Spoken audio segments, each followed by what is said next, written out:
Je pense qu'une intervention militaire, ça ne sera pas la solution à cette crise.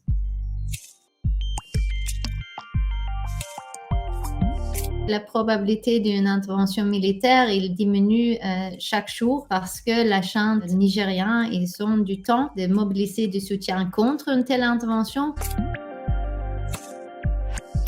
Ils ont aussi la possibilité d'avoir des partenaires internationaux qui mobilisent aussi un soutien ou qui disent clairement qu'ils sont contre une telle intervention. Nous avons notamment les voisins, Mali et Burkina Faso, qui sont aussi membres de CEDEAO, mais qui ont été suspendus justement parce qu'ils ont aussi eu des coups militaires. Eux, ils ont clairement dit qu'ils voient une telle intervention comme une déclaration de guerre contre leur propre pays. Et après, nous avons aussi les voisins de Niger qui ne font pas partie des CEDEAO, comme l'Algérie et Tchad, qui ont aussi dit qu'ils sont contre une intervention militaire.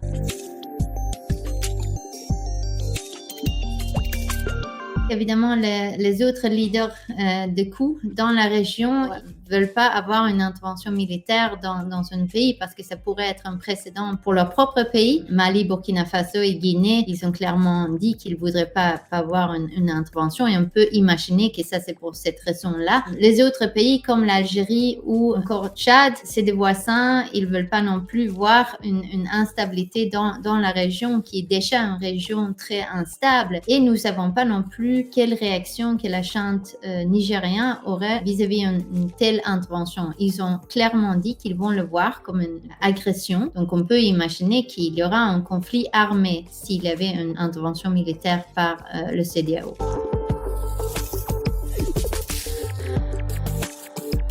D'abord, il y a le Nigeria et le président de CEDEAO qui est président Tinubu. Lui, il a été élu sur un slogan d'arrêter les coups. Donc, lui, il a un intérêt personnel, de crédibilité, disons, d'arrêter des coups dans la région. Donc, lui, il est d'abord sorti avec des déclarations assez fortes, notamment avec cette menace, un ultimatum d'une semaine. Et ils ont mis cette option d'utilisation de force sur la table. Personnellement, je pense que le président du Nigeria, il avait un intérêt d'augmenter la crédibilité des CEDEAO et il a opté pour cette option-là qui clairement n'a pas marché parce qu'on voit aujourd'hui et la junte, ils ont joué le jeu, ils ne sont pas cédés du tout. Donc ça n'a pas vraiment marché. Les autres pays qui ont soutenu l'intervention militaire jusqu'à aujourd'hui, c'est Sénégal et aussi Côte d'Ivoire qui ont aussi fait une déclaration très forte pour une intervention. Et là, on peut imaginer qu'ils risquent d'avoir des coups dans leur propre pays. Ils veulent faire un précédent pour éviter un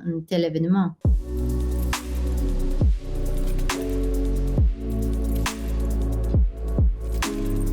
Mais je pense que la France et les États-Unis, ils partagent en fait les mêmes objectifs. Ils veulent tous les deux avoir la stabilité dans la région. Ils veulent aussi pouvoir garder leurs troupes militaires, leurs bases militaires au Niger. C'est juste qu'ils ont choisi les différents moyens pour obtenir ces objectifs. La France, comme on a vu, ils sont soutenus de CEDEAO depuis le début. Ils ont même soutenu une possible intervention militaire et ils ont fait quelques déclarations assez dures vis-à-vis la junte en demandant la réinstauration de Bazoum immédiatement et l'ordre constitutionnel. La France sait que président Bazoum, il est vraiment la clé pour maintenir les accords militaires entre Niger et la France. Nous savons que la junte a déjà demandé de suspendre les collaborations militaires avec la France. Pour la France de rester dans le pays, un retour de Bazoum est nécessaire. Les États-Unis, ils ont choisi un autre chemin. Ils ont clairement dit qu'ils ne soutiennent pas une intervention militaire, mais qu'ils voudraient voir une résolution diplomatique de la crise. Et eux, ils ont même envoyé quelqu'un pour négocier avec la junte.